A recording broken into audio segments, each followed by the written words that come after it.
Today I want to talk about the NAR lawsuit, which is called National Association of Realtors lawsuit, how it started, what are the changes happen as a result, and what does it mean exactly to you as a seller and buyer. The lawsuit started in the state of Missouri. In summary, the sellers were saying there was not enough proper disclosures of how commissions were paid, and the sellers thought it was not fair for the seller to pay the buyer's agent's fee. They never talked about that why that buyer came with an agent. That's the buyer who brought the money to buy, and they already knew the total commission they were paying, which was already included in that. But this happened, so as a result of the class action lawsuit, there has been some big changes in our industry, and this is going to affect the buyer's agents, and ultimately the seller. So the big changes has happened. Before, on our multiple listing services, MLS, that's where you see list of properties for sale, we always advertise how much we were giving to the buyer's agent's commission. So the buyer's agent already knew, and they would talk to the buyer. So the buyer didn't have to worry about that.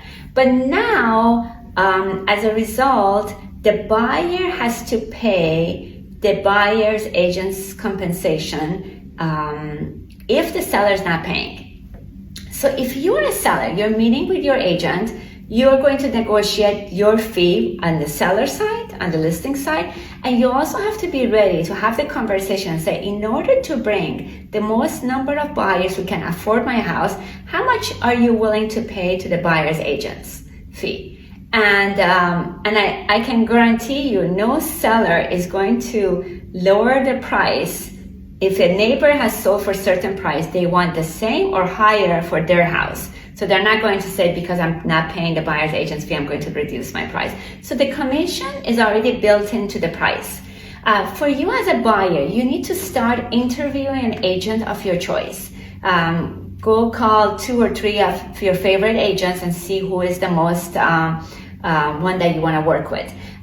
Because if the seller, during negotiation, if the seller says, I am not paying the buyer's broker fee, you may have to pay it. So it's going to be a negotiation thing. Just like when you make an offer, you negotiate closing cost credit, sometimes you negotiate termite inspection, things like that. So this would be part of that.